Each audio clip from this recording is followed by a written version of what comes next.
Hi, I'm Hannah Koo. I'm the Customer Relationship Manager at the Cyber Resilience Centre for London. Thank you for joining me for a webinar on two-step verification.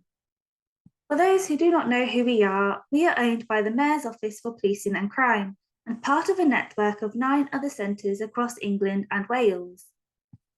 We offer free resources and affordable services to help small to medium-sized businesses and third sector organisations strengthen their resilience against cyber threats. All we want to do is help London's business community because we know how devastating it can be if you face a cyber attack. And we also know you might not have the money to invest in bespoke security solutions, but as long as you have strong foundations of resilience in place, you are significantly more protected from threats.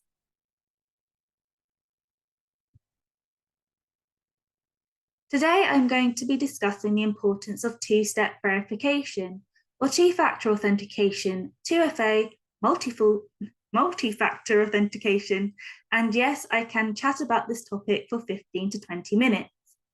This is because it is the best tool you can use to protect your business online and from unauthorized access into your online accounts. And more importantly, it's free. Two-step verification is available on the majority of platforms we use, often found under the security settings of your online account. This not so hidden gem is waiting to be switched on.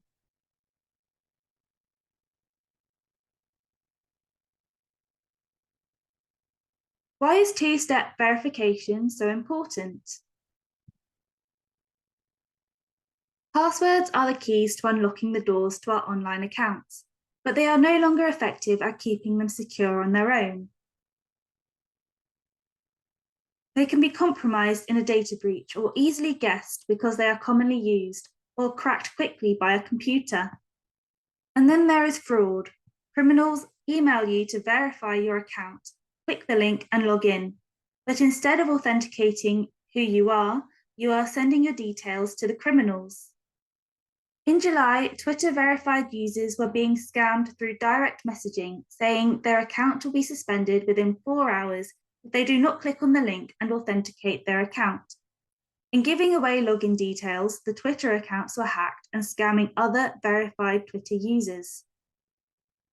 When I'm out in the community, the businesses I visit tell me stories of when they were once hacked. An independent takeaway shop said they had their Instagram account taken over that weekend, and the criminal was writing posts.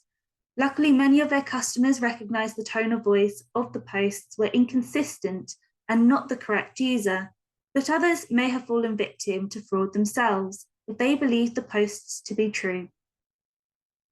An independent clothes shop had an impressive 10,000 followers, only to have their account hacked, which meant they had to start over from a new account. A barber's just last week said they had their social media account hacked. And many other businesses I speak to have had the same story, so it just shows these attacks can happen to anyone. These scams are so convincing that we all make mistakes, click the link and submit our details. 81% of breaches are caused by credential theft. Social media account hacks have risen 1,000% in a year. 70% of victims were permanently locked out of their account. And why do criminals have their heart set on breaking into our online accounts? They can pretend to be you and scam others. If you were to ask your friends and family for a favour, such as to sponsor you for a charity fun run, they'll most likely oblige. If you ask a supplier, customer, or fellow colleague for information about themselves or to pay an invoice, they are less likely to hesitate because it is coming from someone they know and have been communicating with before. We let our guard down when we feel comfortable and when we are comfortable with the people we are talking to. This is why criminals like to use already existing accounts to cause an attack on other people, because the victim is more likely to trust who it is coming from.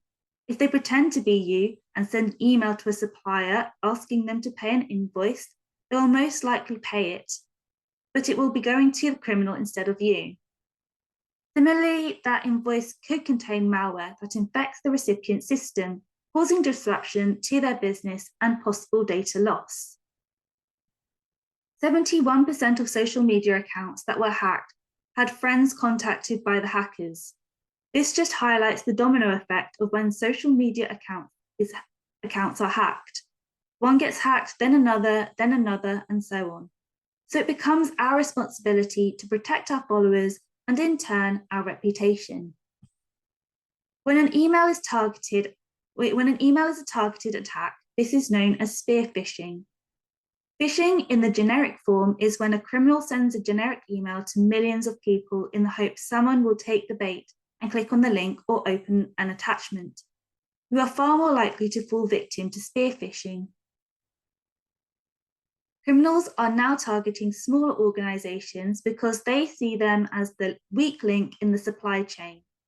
If you deal with high-end clients, they will breach your systems first to gain access to theirs. If criminals pretend to be you, your clients will be able to trust them. If criminals pretend to be you, will clients be able to trust you again? Will they be as forthcoming to engage with you when it is really you asking? Let's turn it around. Would you trust someone who had their email compromised and caused you to lose lots of money? Reputation and trust is a big deal in business. It helps you to grow and expand your reach. Word of mouth is a very powerful tool for marketing, but can also be a powerful tool to destroy all you have built. One small incident can mean you lose a close ally because they might not be 100% comfortable to do business with you if they cannot trust who they are doing business with.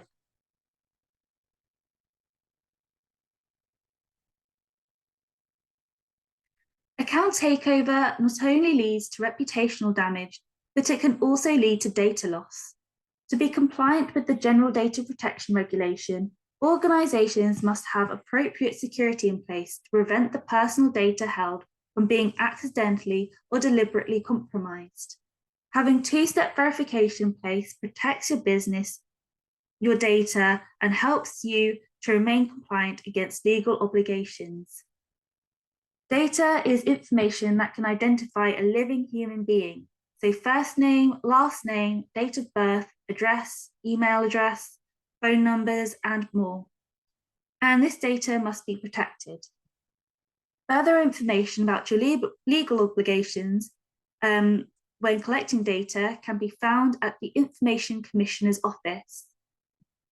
A Federation of Small Business report states small businesses suffer around 10,000 cyber attacks daily. In 2 years, 530,000 small businesses suffered from phishing. The single average cost of an individual attack was estimated at around £1,300. Unfortunately, according to an article in Cybercrime magazine, 60% of small businesses go out of business within 6 months of falling victim to a data breach or cyber attack. You can prevent 99.9% of attacks on your accounts by using two-step verification.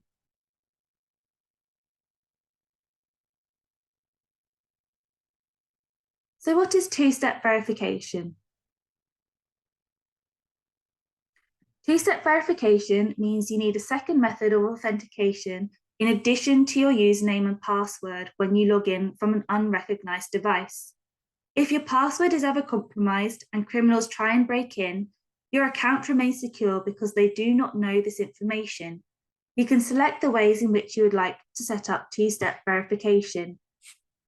Common options include a one-time passcode sent to your phone via text message or phone call, or you can use an authenticator app, which regenerates a one-time passcode every 30 seconds. These are free to use and install, and you do not need to be connected to the internet or have access to data in order to access the codes. You can download one app and use it across multiple devices. If given the option, an authenticator app is much more secure than text message or phone call. This is because criminals can clone your SIM card to receive the one-time passcode for themselves and complete the login. However, risks involved are small and you are still better protected by having two-step verification turned on than not having it on at all. Having a code sent to your phone can also alert you to a criminal trying to break in, because a one-time passcode will be sent to your phone at a time when you are not expecting to log in and be logging in at that moment in time. The little black key with a gold Y on it is called a YubiKey, and this works by inserting it into the USB port and tapping the gold circle. You can register more than one key should one be lost or stolen. There is also fingerprint and facial recognition that can be used to access your devices and online accounts. Did you know you can now lock individual apps on your phone with a fingerprint? This will protect your apps should you ever lose your phone. Again, these are all things criminals do not have access to, which keeps you secure. And if you are wondering how effective security questions are at keeping your accounts secure, these have the same weaknesses as passwords, because this information can be researched online by the criminal. Look through your social media profile after this talk. What information can you find that applies to security questions? If you are connected to family through Facebook, a criminal can identify your mother's maiden name. They might be able to see your age, your first school, your first pet, your favorite and first car, and so much more. Information that criminals can get hold of does not secure your online accounts.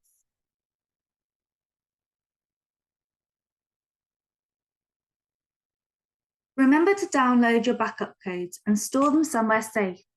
If you ever lose your primary two-step method, you can use one of these backup codes to log back into your online account and reconnect a new device. You can only use each code once, so use them wisely. Some platforms allow you to set up more than one method of authentication.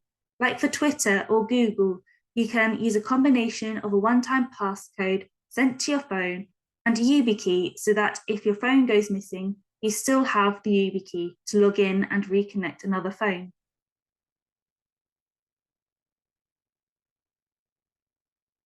I know it can seem like extra effort to have two-step verification in the way, but you can opt for the platform to remember the browser you are using or the device you are using, either indefinitely or for a certain amount of days, so you do not have to input your two-step method every time you log in. You will only be asked for your two-step method when logging in from a new device. Our job is to make life more difficult for criminals, so they target someone else. Two-step verification will definitely give them a headache.